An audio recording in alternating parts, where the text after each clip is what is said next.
Guys तो हम देखते हैं क्लास 10th के मैथ का चैप्टर 3 का एग्जाम्पल 11। ठीक है गाइस, जो एग्जाम्पल 11 तो ये one of the important example है। ठीक है, तो ये आपको आना ही चाहिए और एग्जाम में इसके ऐसे एग्जाम्पल आने के चांस होते हैं।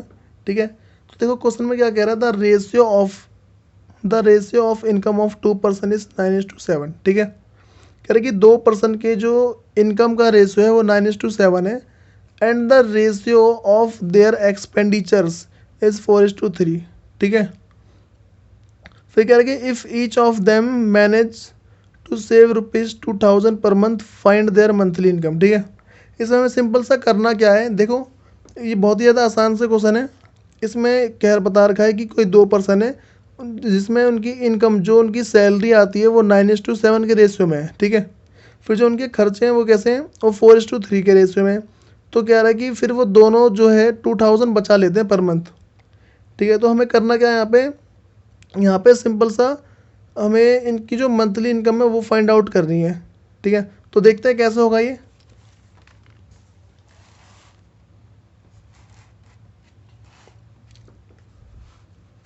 तो सबसे पहले जो हमारे पास इनकम का जो रेशियो है, देखो जब भी हमारे पास ऐसे रेशियो वाले क्वेश्चन आते हैं तो उसे हम क्या करते हैं, हम उसे एक्स की फॉर्म में लिखते हैं। ठीक है, जैसे इनकम का जो रेशियो था वो है 9:7 है, तो इसे हम कैसे लिखेंगे, इसे लिखेंगे हम जो है 9x एंड 7x। ठीक है, ऐसे लिखेंगे हम। उसके बाद जो अगला हमारे पास है एक्सपेंडिचर। ठीक है, जो उनके खर्चे का रेशियो है वो कितना है मेरे पास, 4:3 है, तो इसे भी क्या मैं एक्स की फॉर्म में लिखूंगा 4x और फिर 3x। ठीक है, कभी भी अगर हमारे पास ऐसे रेशियो वाले क्वेश्चन आते हैं हमें सबसे पहले क्या करना होता है, उसको एक्स की फॉर्म में कन्वर्ट करना होता है। ठीक है, उसके बाद जो दोनों की सेविंग है, सेविंग कितनी है, सेविंग 2000 है। ठीक है, सेविंग 2000 है। अब देखो आप सबको इतना पता है कि जितनी मेरी इनकम है, ठीक है, उसमें से अगर मैं सारे के सारे खर्चे कम कर दूं तो मेरे पास क्या सेविंग बचेगी। मतलब देखो सिंपल वर्ड में बोलूं, अगर जो इनकम है, इनकम में से अगर मैं एक्सपेंडिचर जितने खर्चे हैं सारे के सारे माइनस कर दूंगा तो मेरे पास क्या बचेगी, जो उसकी सेविंग होगी, सेविंग बच जाएगी। ठीक है, देखो यहाँ पे हम क्या करेंगे, जैसे फर्स्ट पर्सन है, ठीक है, तो फर्स्ट पर्सन का इनकम में से एक्सपेंडिचर माइनस करेंगे तो कितनी सेविंग आएगी, देखो जैसे 9x, ये इसकी क्या इनकम आ गई, माइनस एक्सपेंडिचर, एक्सपेंडिचर क्या है इसका 4x है, फिर इसकी सेविंग कितनी आई हमारे पास 2000। ये इक्वेशन फर्स्ट है। ठीक है, उसके बाद जो इक्वेशन सेकंड है वो देखते हैं। इक्वेशन सेकंड में क्या है मेरे पास, उसकी इनकम कितनी 7x है, एक्सपेंडिचर कितना है 3x है। ठीक है, तो 7x और माइनस 3x, सेविंग कितनी है उसकी भी 2000 है। तो इक्वेशन सेकंड हमें करना क्या है, इसमें जो फाइंड आउट करना है वो इनकम फाइंड आउट करनी है। ठीक है, कि दोनों की क्या इनकम कितनी है। तो देखो इनकम कैसे पता लगाएंगे, सबसे पहले हम इन दोनों इक्वेशन को सॉल्व कर लेते हैं। ठीक है,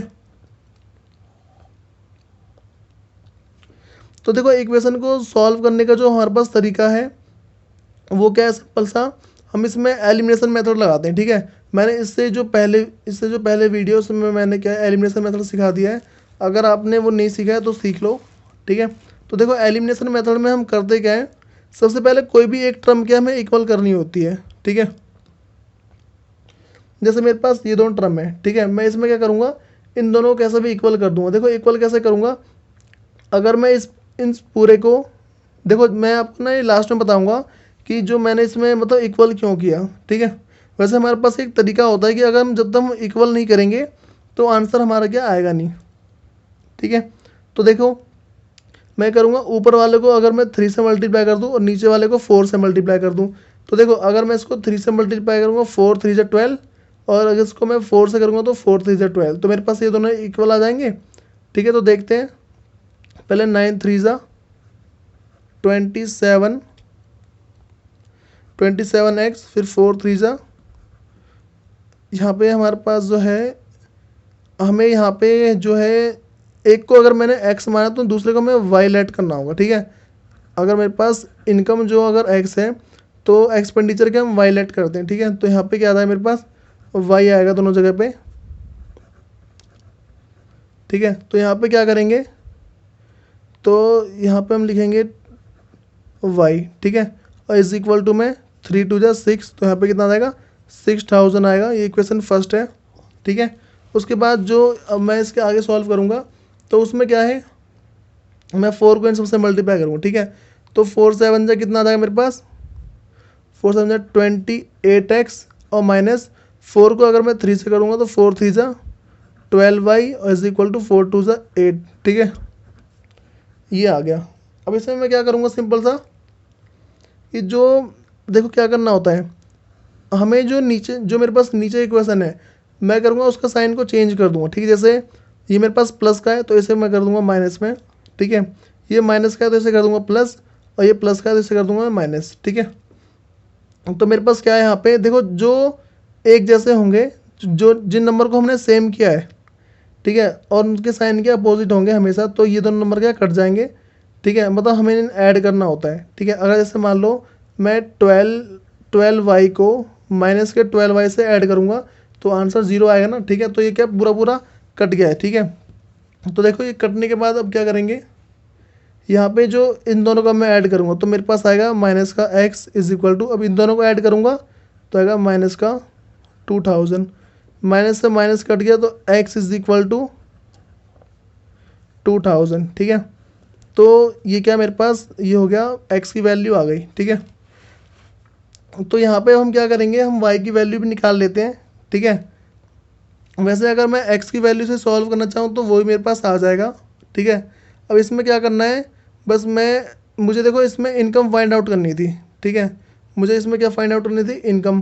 तो x की वैल्यू अगर मैं उसमें पुट करता हूँ, ठीक है, तो क्या मेरे पास उसका आंसर मेरे पास आराम से आ जाएगा। तो देखो कैसे करते हैं उसे, मैं x की वैल्यू को क्या उसमें पुट करता हूँ, ठीक है। तो x की वैल्यू को अगर मैं पुट करूँगा तो इनकम क्या मेरे पास एक बार 9x है, ठीक है। तो अगर मैं 9x को सॉल्व करूँगा तो 9 और फिर इनटू में क्या है x के प्लेस पे 2000 रख दूंगा, तो 9 2 जा 18, ठीक है। एक की इनकम कितनी आ गई, 18,000 आ गई। फिर दूसरे की अगर मैं करता हूँ तो वो कितनी है, 7x है, ठीक है। तो 7 और x के प्लेस पे क्या रखूँगा, 2000, ठीक है। तो कितना आएगा, 7 2 जा 14,000, ठीक है। तो मेरे पास क्या दोनों की क्या इनकम आ गई, हमें इनकम ही तो निकालनी थी, ठीक है। तो गैस यहाँ पे देखो ऐसे क्वेश्चन में हमें करना कुछ नहीं होता, सिंपल सा है। इसमें मैंने क्या किया, सबसे पहले जो इनकम थी, इनकम का रेशियो मेरे पास 9:7 था, तो मैंने इनकम के रेशियो को x की फॉर्म में लिखा और एक्सपेंडिचर के फॉर्म को y की फॉर्म में लिख दिया, ठीक है। फिर मैंने क्या फॉर्मूला बताया कि इनकम में से अगर हम एक्सपेंडिचर माइनस करते हैं तो मेरे पास क्या सेविंग बच जाती है, ठीक है। और दोनों की मंथली सेविंग कितनी है, 2000 है। तो मैंने क्या किया, इनकम के रेशियो में से जो एक्सपेंडिचर का रेशियो है वो माइनस कर दिया, फिर बचा गया मेरे पास सेविंग, ठीक है। अगर मैं इनकम में से एक्सपेंडिचर माइनस करूँगा तो सेविंग बचेगा मेरे पास, तो वही मैंने किया, ठीक है। जैसे जो इनकम का रेशियो है उसमें से मैंने एक्सपेंडिचर का रेशियो लेस कर दिया, ठीक है। तो मेरे पास क्या 2000, वैसे ही जो दूसरा वाला है 7x में से 3x, इनकम के रेशियो में से एक्सपेंडिचर का रेशियो क्या मैंने माइनस कर दिया, तो मेरे पास क्या सिंपल सा ये दूसरी इक्वेशन आ गई। फिर मैंने इसको एलिमिनेशन मेथड से सॉल्व कर दिया, ठीक है। फिर x की वैल्यू मैंने दोनों में पुट कर दी तो मेरे पास क्या है, दोनों की इनकम आ गई, दैट्स ऑल।